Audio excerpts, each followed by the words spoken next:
Assalamualaikum warahmatullahi wabarakatuh, Yai. Waalaikumsalam warahmatullahi wabarakatuh. Alhamdulillah sehat walafiat hari ini, Yai. Sehat walafiat, Mas. Alhamdulillah, masya Allah. Loh, lama ya, Yai, kita ini ya. Nggih, kelerasan pas terakhir Mas Boten sakit ya. Masya Allah, luar biasa. Keluarga semuanya sehat walafiat, alhamdulillah pesantren sehat lancar, semua, ya, pondok lancar. Alhamdulillah, masya Allah. Yai, pada pagi hari ini kira-kira topik yang akan kita bahas ini tentang apa nih? Pada pagi ini kita akan bahas tentang kedunyan untuk akhirat. Kedunyan untuk akhirat ngoten nggih. Tadi saya sepintas dengar yang orang beruntung. Orang beruntung ini ya ini. Kedunyan tapi untuk akhirat ya, masya Allah. Kedunyan untuk akhirat. Masya Allah, luar biasa. Baik dulu Victor, mari kita simak kajian pada pagi hari ini bersama guru kita Bapak Dr. K. Haji Muhammad Khairul Anwar SAG MEI. Baik, Yai disilakan. Baik, bismillahirrahmanirrahim. Assalamualaikum warahmatullahi wabarakatuh. Waalaikumsalam warahmatullahi wabarakatuh. Alhamdulillahirabbil alamin, wassalatu wassalamu ala asyrafil anbiya'i wal mursalin sayyidina wa maulana Muhammadin wa ala alihi wa ashabihi ajmain, amma ba'du. Para alim, para ulama, dulur El Victor yang senantiasa dirahmati Allah Subhanahu wa taala. Alhamdulillah pada pagi hari ini kita bisa berkumpul bersama secara online dalam keadaan sehat walafiat. Mudah-mudahan apa yang kita lakukan pada pagi hari ini dicatat oleh Allah sebagai amal ibadah kita. Amin ya rabbal alamin. Amin ya rabbal alamin. Hadirin hadirat, para dulur El Victor yang dirahmati Allah, ada semacam penilaian negatif ketika kita dengar istilah kedunyan. Sudah pasti negatif ini ya ini. Ya, banyak yang berpikir kedunyan itu jelek. Ya memang yang sering kita dengar, yang sering kita pahami hubbud dunya atau kedunyan itu banyak yang diartikan secara negatif. Padahal sebenarnya kedunyan itu sesuatu yang manusiawi. Kok contoh begini, di jalan raya itu kok umpama ada orang bagi-bagi duit, maka saya yakin jalan rayanya akan macet. Karena semuanya ngantri untuk dapat duit. Atau mungkin kalau sekarang Mas Isa di depan ini kok ada yang bagi-bagi uang, maka saya mungkin ikut ngantri juga. Nah itu manusiawi. Jadi kita senang keduniaan itu hal yang manusiawi. Makanya Allah dalam Quran itu ngendikan zuyyina linnas hubbus syahawat minan nisa wal banin wal qanatiril muqantarah minadz dzahabi wal fiddah. Masya Allah. Al-ayah. Jadi Allah menciptakan kita itu sambil diberi hiasan. Apa di antara hiasannya? Hiasannya itu ya seneng kedonyan, seneng dunyo kedonyan tadi itu. Ya seneng anak, seneng bojo, seneng duit, itu manusiawi karena Allah menciptakan kita seperti itu. Ya. Makanya ketika saya membaca ayat ini, maka saya tidak kemudian menjustifikasi bahwa kedonyan itu negatif. Karena tidak mungkin Allah itu menjerumuskan kita. Ya. Tetapi saya yakin kedonyan itu ada yang positif. Kok saya berpikir begini, Mas Isa dan dulu El Victor, jangan-jangan selama ini kita ini dicekoi dengan kedonyan yang negatif itu karena dulu dari penjajah. Jadi biar kita ini tidak mapan, biar kita ini tidak kuat secara ekonomi sehingga dalil-dalil yang dikeluarkan itu ya kedonyan itu yang jelek, negatif, yang negatif ya. Padahal tidak semua kedonyan itu negatif. Ya. Karena memang hidup ini perlu donyo, Mas. Perlu donyo. Kok jangankan hidup kita bermasyarakat, rukun Islam yang 5 itu aja butuh donyo kabeh. Iya, saya pikir-pikir rukun Islam ini kelihatannya tidak ada urusan dengan duniawi, tapi semuanya butuh dunia. Syahadat itu rukun Islam pertama, syahadat. Itu kalau enggak kuat ekonominya, gampang lepas syahadatnya. Betapa banyak orang yang rela melepas syahadat gara-gara sembako. Ya, bantuan itu Iya. tadi. Lah itu kan berarti syahadat itu butuh donya. Nggih, nggih, Ya. nggih. Sholat juga begitu. Hmm. Betapa banyak orang yang sholatnya nggak khusyuk gara-gara mikir engkau mangan opo. Masya Allah. Nggih. Sholatnya nggak khusyuk gara-gara mikir besok SPP anak ini dibayar pakai uang apa dan Nggih. seterusnya kan. Hmm. Ya termasuk masjid, Mas. Masjid untuk sholat itu ya butuh donya. Dunia juga, nggih. Membangun masjid kok di-Fatihah tok ya gak tadi, Mas. Mari kita baca Fatihah 1000 kali biar masjidnya langsung jadi. Ya nggak bisa kalau nggak ada uangnya. Nggih, nggih, nggih, nggih. Lo pondok itu butuh uang juga. Butuh banget. Masya Allah. Masya Allah. Lah orang kadang lihat kan para kiai yang ngurusi pondok seolah-olah gitu duitnya akeh dikumpulno. Padahal pondoknya ini butuh uang. Nggih. Itu orang yang kadang tidak dilihat dari Iya. di balik apa nggak ada yayasan sosial macam-macam. Itu jangan dikira pengorbanan para kiai itu jangan dikira tidak banyak. Masya Allah, saya merasakan sendiri ya. Artinya begini, itu butuh duit semuanya, Iya. butuh donyo, butuh donyo. Nggih, Ya. nggih, nggih. Nah, rukun Islam yang ketiga apalagi rukun Islam zakat ini gimana bisa kita bayar zakat kalau nggak ada uang, nggak ada Iya. donyo. Mm.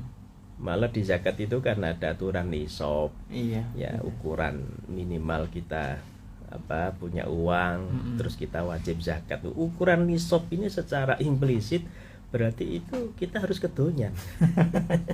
Secara Iya. implisit begitu. Nggih. Makanya di dalam kaidah usul fikih itu ya, al amru bisyai' amrun biwasaili. Nggih. Perintah untuk melakukan sesuatu itu juga perintah gimana caranya kita bisa melakukan sesuatu. Perintah zakat berarti perintah gimana caranya bisa zakat. Cari uang. Nah, kedonyan. Berarti kedonyan itu perintah. Perintah malah. Iya. Iya. Karena biar bisa zakat nih, Ya kedonyan Allah. yang akhirat kan di sana. Oh, Jadi iya, iya. kita disuruh bayar zakat. Oh, berarti kita disuruh bagaimana caranya bisa bayar zakat. Nggih, nggih. Ya kudu di duit ngono aturan nisab itu tadi. Nggih, nggih, nggih. Ya Kemudian Allah. puasa, rukun Islam yang keempat puasa itu juga butuh donyo. Butuh dunia juga Hmm, ya. nggih. Secara teori memang begini, orang puasa itu kan makannya 2 kali. Mm-mm. Ya, secara umum loh nggih, Nggih. walaupun ada yang lebih. Nggih, nggih. Yang biasanya makan 3 kali karena puasa 2 kali. Nggih. Mestinya secara hitungan kan dia bisa saving sekali. Nggih. Mm. Kalau makan sekali makan umpama 20.000, biasanya 3 kali berarti 60.000. Nah, ketika puasa mestinya bisa saving 20.000. Ya, kalau dihitung 20.000 sehari kali sebulan 30 hari berarti kan 600. 600 ribuan. Ya. Mestinya 600 bisa saving. Nggih. Tapi kenyataannya kan tidak saving, malah kemudian Boros. Ya. sehingga ketika puasa itu banyak orang yang ngeluh pengeluarannya lebih banyak daripada di luar bulan Puasa. Loh, berarti kan Masya butuh Allah. donya juga, Nggih, nggih, nggih. termasuk haji. Ya, itu juga gimana bisa haji kalau nggak ada uang. Nggih. Walaupun itu bukan satu-satunya memang ya kita akui, tapi itu penting. Nggih, nggih, nggih. Makanya dawe Yai Ambali kan gitu, gimana caranya bisa haji? Ya nyelengi duit mana gitu kan. ya urusan duit mana. Jadi intinya kedonyan itu penting sebenarnya. Tetapi yang penting kan bagaimana kedonyan itu bisa kita jadikan sebagai wasilah untuk kebahagiaan akhirat. Nggih, Masya Allah. Sebagaimana Allah ngetikanya wabtaghi fima atakallahu darul akhirah wala tansa nasibaka minad dunya. Nggih. Wabtaghi fima ataka. Ini kedonyan. Ya. Fima ataka. Iya, fima ataka ke situ. Itu maknanya kedonyan sebenarnya Ya secara Allah. implisit loh, Ge. Nggih. Carilah kebahagiaan akhirat dengan apa? Apa yang telah diberikan Allah kita di dunia ini. Berarti kan ini bicara dunia. Nggih, Ya. nggih. Jadi carilah kebahagiaan akhirat dengan keduniaan. Nggih. Dengan keduniaan yang telah diberikan Allah kepada kita. Apalagi ditambah lagi dengan dawe lanjutannya dawe Allah itu walatan sana kalimat walatan sanasibaka. Kamu jangan melupakan duniamu. Nggih. Itu menunjukkan bahwa urusan dunia itu bukan hanya suplemen saja. bukan suplemen bukan saja suplemen, ya. tapi itu inti gitu ya. Iya. Jadi kalau suplemen saya kira ya tidak secara tegas disampaikan seperti itu. Wala tansa ini kan kamu jangan melupakan, berarti kan ya tegas ya. Jangan kamu lupakan bagianmu dalam kehidupan dunia. Ya, sehingga sekali lagi bahwa ya kedunian itu penting, tapi kedunian yang betul-betul bagaimana kita jadikan sebagai wasilah untuk kebahagiaan akhirat. Jangan sampai kedunian yang kayak korun. Malah susah. Nah ini Allah itu kan sudah memberikan tamtsil, memberikan perumpamaan bagaimana ada orang kedunian yang modelnya seperti korun. Itu tentunya ya kita jadikan sebagai pelajaran. Jangan sampai kita ini seperti korun. Korun itu kayanya luar biasa. Bahkan digambarkan dalam Al-Quran itu kan bahwa kunci gedungnya tok itu dibawa oleh orang-orang yang kuat. Ya. Kuncinya itu. Kuncinya tok, bukan harta bendanya ini. Kunci harta bendanya, kunci gudang harta bendanya. Masya Allah. Kalau di dalam tafsir Al-Maraghi itu diceritakan kunci gudangnya itu ya karena yahmiluha arba'una rajulan minal aqwiya. Arba'una rajulan, 40 laki-laki minal aqwiya, dari laki-laki yang terkuat. Jago-jago semua. Jago-jago. Jadi bahasa kita kunci gudang harta bendanya korun itu dibawa oleh 40 orang bodyguard. Bodyguard ya. 40 orang bodyguard. Kuncinya tok. Belum isinya ya. Belum isinya. Ya ini ngapunten, bukan oh iku kuncinya tok paling gak ono isine. Enggak, ini bahasa majas ya. Bahasa kiasan. Loh kalau kuncinya saja segitu banyaknya apalagi isinya.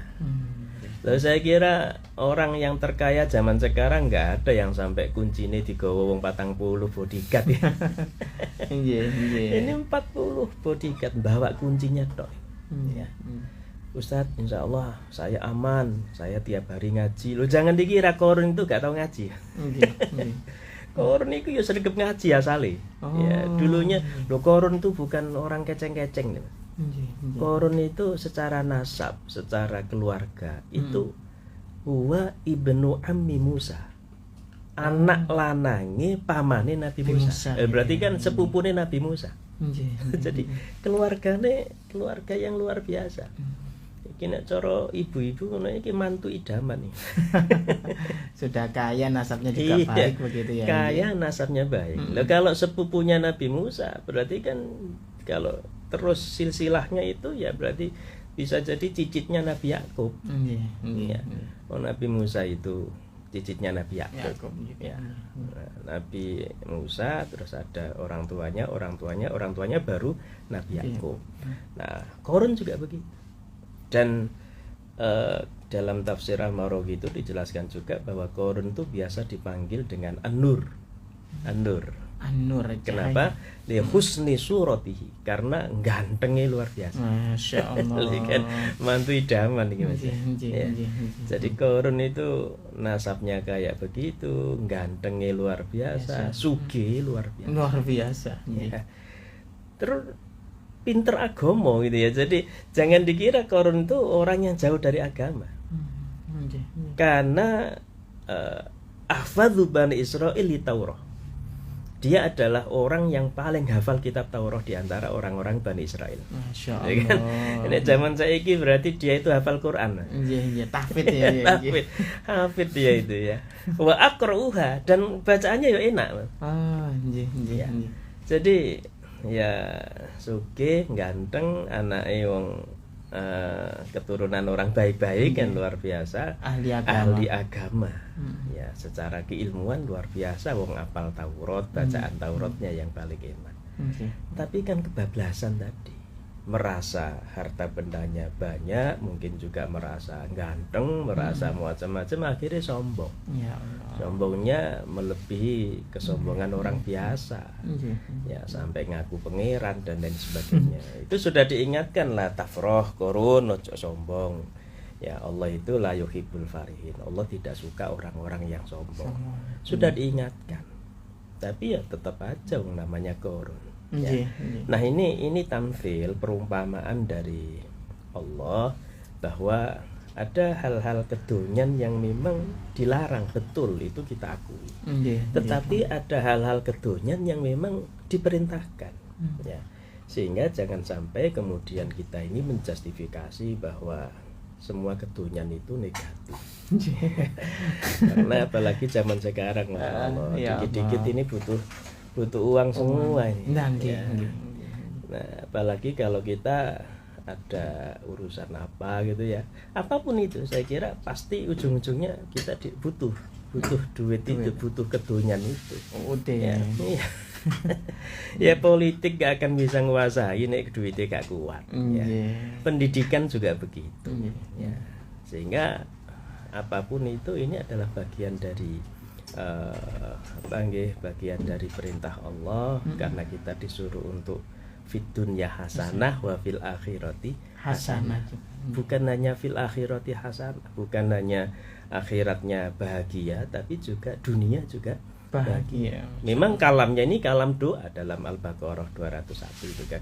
Ya, bahwa Allah mengajarkan doa kepada kita, Rabbana atina fid dunya hasanah wa fil akhirati hasanah wa qina adzabannar. Kalamnya kalam doa, tapi secara makna ini sebenarnya mengajarkan pada kita dunia harus bahagia, akhirat juga harus bahagia.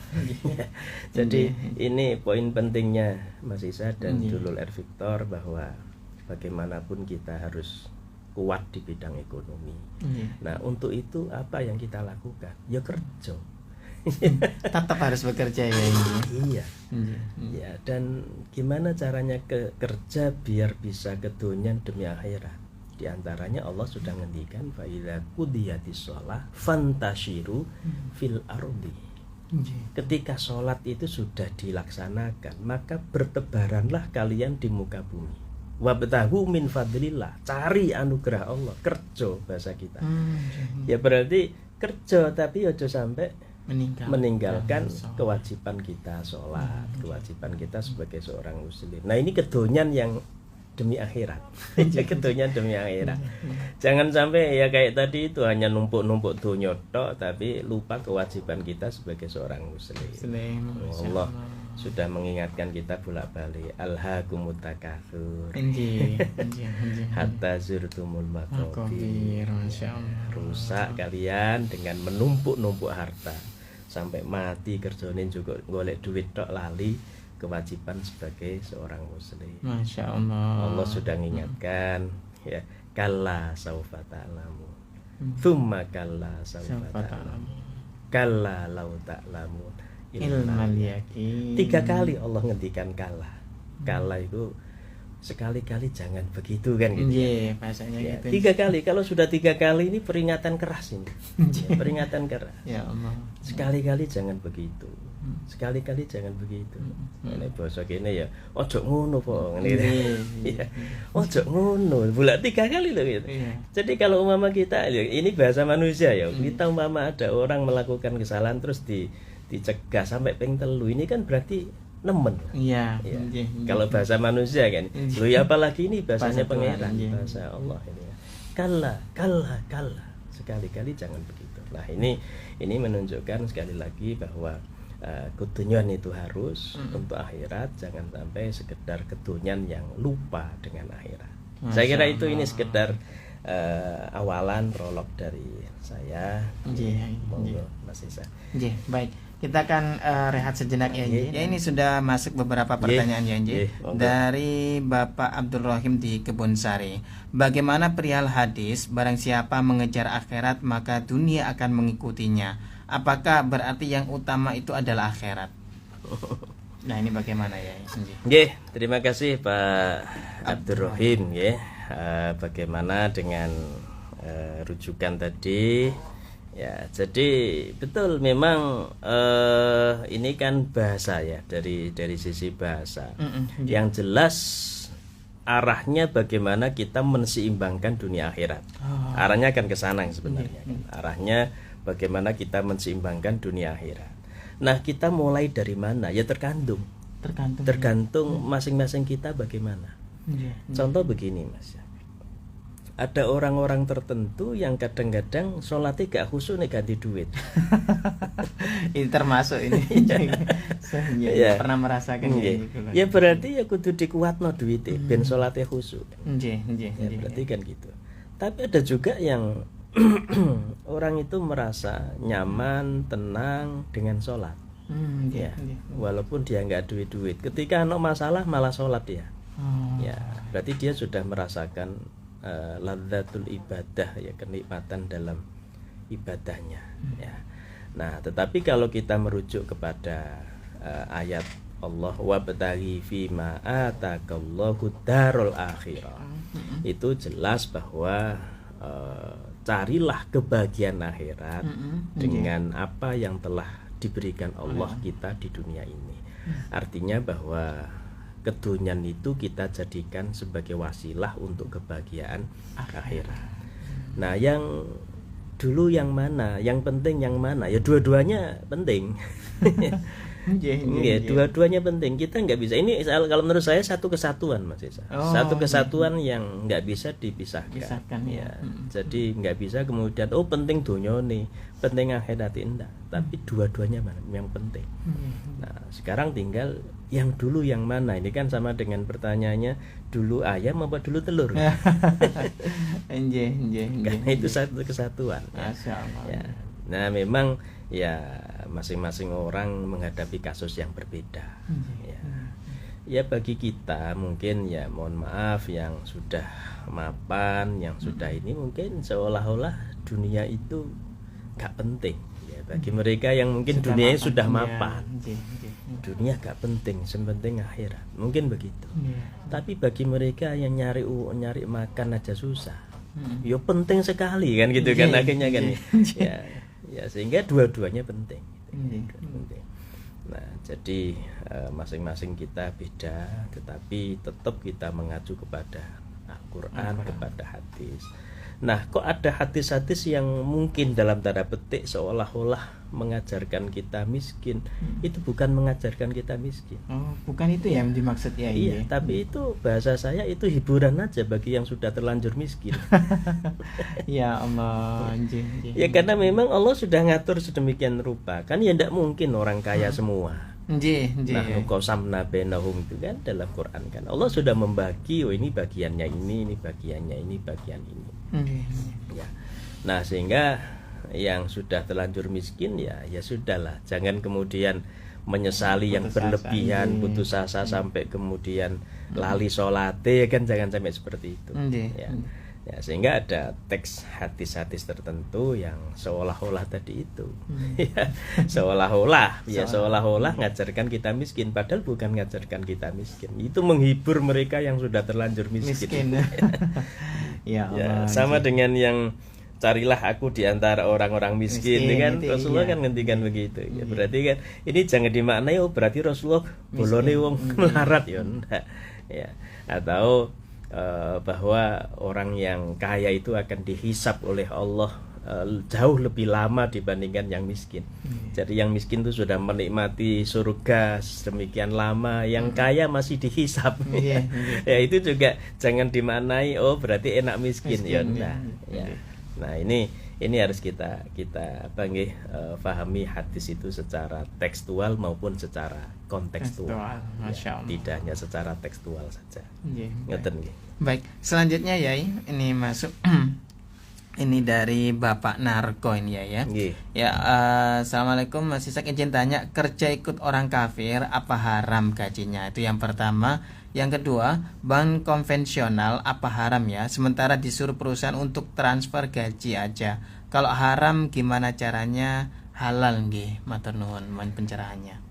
Baik, yang pertama kerja di perusahaan non muslim. Jadi kalau masalah muamalat itu memang tidak ada aturan kewajiban harus sesama muslim. Walaupun memang kalau kita pahami lebih mendalam, kalau bisa sesama muslim ya memang arahnya ke sana. Ya, tetapi sekali lagi tidak ada aturan kaitannya dengan sosial, kaitannya dengan muamalat itu tidak boleh dengan non muslim. Rasulullah itu juga biasa hal-hal yang sosial, hal-hal ekonomi itu dengan non muslim. Non muslim ya inje. Ya, saya masih ingat ini kan menjelang hijriyah. Inje. Rasulullah itu menunjuk penuntunnya yang nuntun dari Mekah ke Madinah hijrah itu non muslim. Oh, non muslim non muslim yang nuntun. Artinya yang penunjuk arah, penunjuk jalan. Ya. Lah itu kan ini bukan urusan ibadah soalnya. Bukan urusan ibadah, ritual tidak, tapi ini urusan muamalat, urusan sosial. Ya. Kalau kita mau lewat jembatan mau takon sing gawe ki muslim apa kafir. Ya, kan enggak seperti itu. Ini yang bikin non muslim terus gak lewat kan enggak. Mau pakai baju nanya iki gawenane wong muslim apa non muslim. Non muslim terus gak kebajuan kan enggak ya. Jadi enggak ada itu, tetapi sekali lagi kalau umpama kita mampu untuk bekerja sama sesama muslim ya kenapa tidak. Tetapi tidak ada larangan kita bekerja dengan non muslim. Kecuali kalau tempat kerjanya itu ada indikasi yang jelas ya dalam rangka merobohkan agama Islam atau dalam rangka merongrong agama Islam. Kalau seperti itu ya jelaslah kita harus lebih kuat kan, gitu. Tapi secara umum sekali lagi tidak ada larangan kita kerjasama dengan non muslim dalam hal muamalah, dalam hal sosial. Kemudian yang kedua kaitannya dengan bank konvensional. Sampai sekarang para ulama ini berbeda pendapat. Jadi tidak ada satu kata yang mengatakan bahwa bank konvensional itu haram. Tidak ada atau belum, yang jelas perbedaan pendapat. Ya. Ada yang mengatakan boleh, ada yang mengatakan tidak boleh, karena kaitannya dengan praktek yang ada. Nah, yang mengatakan boleh itu juga alasannya apa? Karena darurat macam-macam. Tapi dalam kaidah usul ad-daruratu tuqaddaru bi qadariha. Darurat itu ada aturannya, ada ukurannya. Ya, tidak boleh dikit-dikit darurat. Ya. Nah, bank syariah juga begitu. Bank syariah juga sebenarnya ya kita akui memang masih belum betul-betul 100% syariah. Tetapi kalau umpama disuruh milih kaitannya dengan halal haram ya, walaupun bank konvensional ini belum jelas haramnya, maka kita al-khuruj minal khilaf. Kita keluar dari perbedaan pendapat. Ya, sehingga ya bank syariah itu solusinya. Ya. Tetapi kalau umpama aktivitas kita ini masih membutuhkan bank konvensional, contoh umpama kerjanya ini gajinya lewat situ, ya kita tidak apa-apa, karena memang kita masih membutuhkan itu, kita masih membutuhkan itu. Tapi kalau umpama gajinya lewat situ, kemudian kita pindah ke syariah, ya kenapa tidak? Ya. Jadi artinya sampai sekarang para ulama masih berbeda pendapat khilafiyah antara halal apa haram adanya bank konvensional. Kalau saya sih selama kita masih membutuhkan dan tidak ada pilihan lain ya kenapa tidak.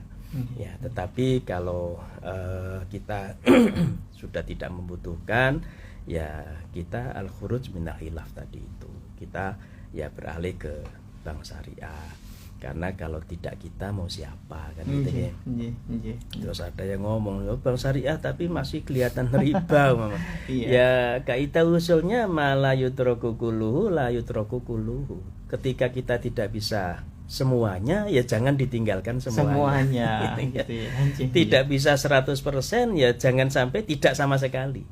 Ya walaupun mama masih 80%, masih 90%, tapi kan ada usaha untuk ke sana. Ya sama dengan ada orang gini Mas Isa. Timbangannya jilbaban tapi bajunya kayak gitu, mending nggak jilbaban, ya itu keliru. Ya jilbaban tetap jilbaban, tapi bajunya yang seperti itu, ayo pelan-pelan ditandani kan ya. Jadi jangan terus timbangannya gak kabeh, gak usah kabeh ya guys, jangan gitu. Ngoten Mas Isa. Masya Allah. Baik. Selanjutnya ya Inje, ini ada dari ya ini kita cek ini ya. Assalamualaikum, mau bertanya, berapa pahala yang kita dapat dari uang-uang kita yang hilang karena ditipu orang? Karena kalau dipinjam orang dan gak dikembalikan katanya pahalanya 18 kali lipat. Jadi kalau hilang karena ditipu apa juga dapat pahala di akhirat kelak? Terima kasih.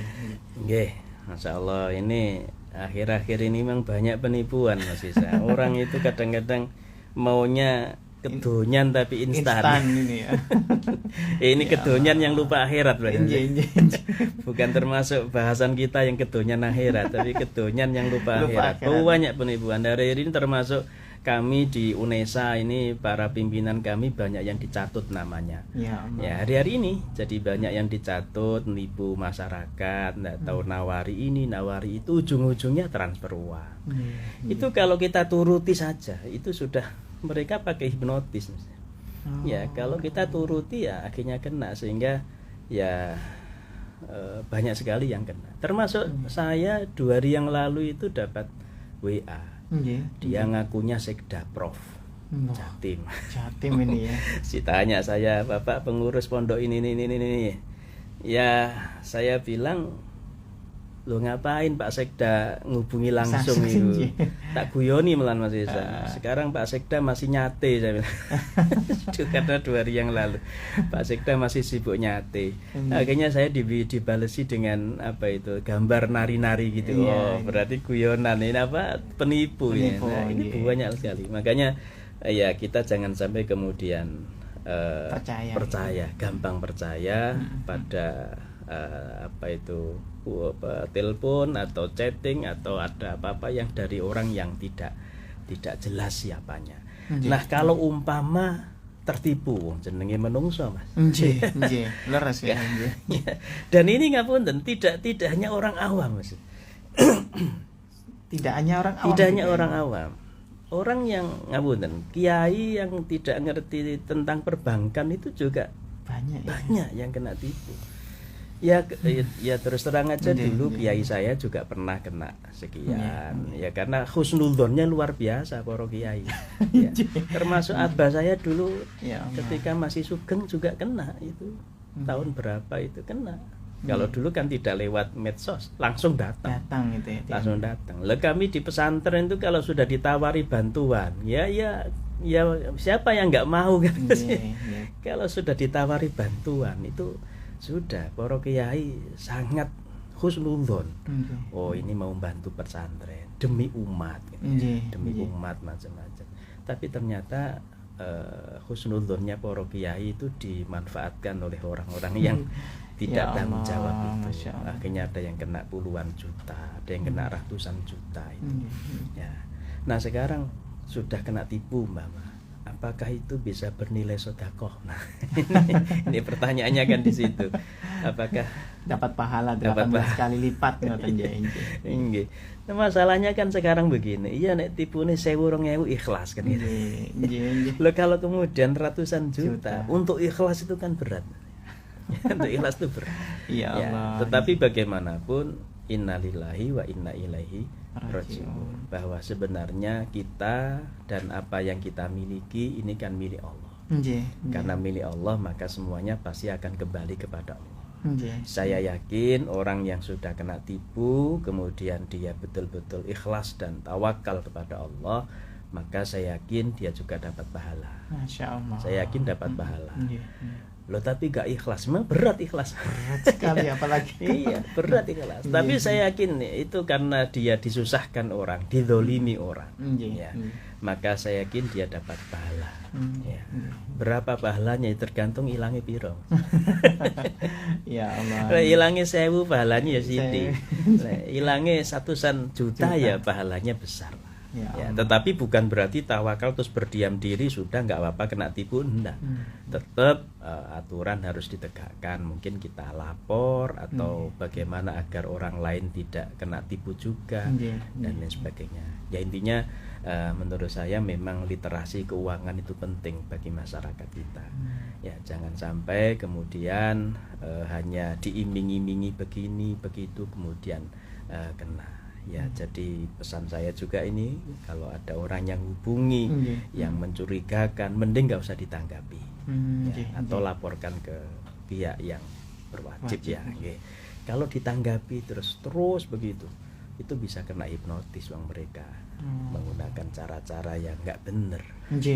Ada memang semacam itu ya Nggih. Ya saya nggak tahu persisnya. Yang jelas orang itu kalau sudah kebawa emosinya, karena akhirnya kan gampang dituruti. Apalagi sekarang semuanya melalui handphone. Kalau tidak hati-hati, kebanyakan orang sekarang kan di handphonenya ini ada m-bankingnya. Kalau nggak hati-hati yang mudah sekali terkuras. Makanya saya sering pesan kepada jamaah kami yang sepuh-sepuh yang kurang melek teknologi, ya saya bilang nggak usahlah pasang-pasang m-banking kalau panjenengan tidak paham. Atau monggo m-banking dipasang tapi ojo akeh-akeh. Ya keumpama kehilangan ya kehilangan, nggak sebanyak ini. Ikhlasnya lebih ikhlas itu ya. Ikhlasnya lebih ikhlas. Jadi intinya insya Allah dapat pahala ketika kita sudah kena tipu seperti itu. Masya Allah. Baik, lanjut Yai. Ini juga ada dari Bu Umi Sedati nih Yai. Assalamualaikum Yai. Keduniaan akhirat itu berarti meminit keinginan. Sedangkan zaman sekarang kalau ora kangelan ora keduman. Apakah manusia itu memang suka dengan kangelan? Bahkan buah dari kangelan itu orang lain yang menikmati. Baik, dalam Quran tuh Allah ngendikan begini, wa alaisa lil insani illa masa'a wa anna sa'yahu saufa yura. Itu yang dibahasakan kangelan tadi. Itu tadi ya. Jadi wa alaisa lil insani illa masa'a. Orang itu, manusia itu tidak akan mendapatkan hasil kecuali apa yang dia upayakan. Ya Allah. Wa anna sa'yahu saufa yura. Hasilnya itu akan ditunjukkan oleh Allah. Ya. Artinya apa?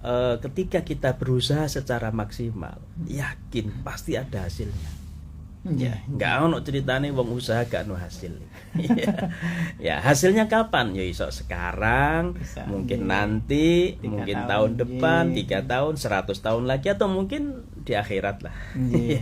Ya, sehingga betul yang Ibu tadi katakan, ya memang kita harus kangelan. Hidup itu memang harus berusaha. Ya.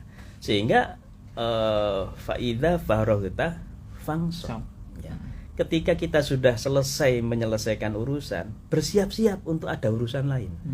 Terus begitu, orang hidup itu kan penuh dengan masalah, teman. Emang hidup itu kita itu diciptakan oleh Allah di dunia ini untuk menghadapi masalah. Ya Allah. Jadi masalah ini selesai, pasti ada masalah lain. Faida farohta fangsom. Kalau sudah selesai ini, ayo siap menghadapi lain. Terus begitu. Sehingga kangelan itu memang pasti terjadi. Ya cuman kita bagaimana betul tadi memanage, ya bukan keinginan tapi kebutuhan. Memanage kebutuhan kita.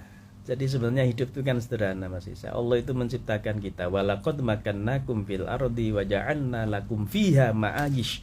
Bahwa Allah menciptakan kita di dunia ini sekaligus menyediakan sumber kehidupan kita. Sumber kerja ya, sumber kerja, sumber urip pokoknya ya apa carane iso urip. Nah, sebenarnya sederhana. Kalau kita ini nuruti kebutuhan saja, kita enak kok hidup itu. Ya. Tapi kan masalahnya gak kebutuhan tok sing dipikir. Ya keinginan juga. Loh ini loh yang kadang-kadang sumber masalahnya di sini. Mangan ya wis mangan, tapi terus pengen ngene. Akhirnya keinginan itu yang tadi menjerumuskan kita hal-hal yang jelek itu. Ya Allah. Nanti kapan-kapan kita akan bahas tentang nafsu lah. Nafsu dalam dalam ekonomi tentunya. Islam ya. Ini menarik Baik. Ini karena waktunya juga mepet ya Hasannya. Ya baik. Ini juga mohon maaf dulur karena juga waktunya kita terbatas Mungkin kita bisa tutup dengan doa Yai. Dulur Victor, mari kita tutup kajian kita pada pagi hari ini dengan berdoa kepada Allah. Mudah-mudahan kita, saudara-saudara kita diberi kekuatan iman, kekuatan Islam, dan kekuatan keduniaan yang kuat untuk ibadah kepada Allah. Al-Hadiniyah Al-Fatihah. Alhamdulillah. Bismillahirrahmanirrahim. Allahumma sholli ala sayyidina Muhammad wa ala alihi washabbihi wasallim. Alhamdulillahi rabbil alamin. Amin. Hamdan yuwafi ni'amahu wa yukafi'u mazidah. Ya Rabbana lakal hamdu kama yanbaghi li jalali wajhikal karim wa adimi sultanik. Amin. Allahumma inna nas'aluka al-'afwa wal 'afiyah fid dini wad dunya wal akhirah. Allahumma inna nas'aluka al-huda wat tuqa wal 'afafa wal ghina. Allahumma barik lana fi umrina wa barik lana fi auladina wa barik lana fi rizqina wa barik lana fi hayatina bi rahmatika ya arhamar rahimin. Rabbana atina fid dunya hasanah wa fil akhirati hasanah wa qina adzabannar. Wa sallallahu ala sayyidina Muhammadin wa ala alihi wa sahbihi wa baraka wa sallam. Walhamdulillahi rabbil alamin. Al-Fatihah. A'udzu billahi minasyaitonir rajim. Bismillahirrahmanirrahim. Alhamdulillahirabbil alamin arrahmanirrahim.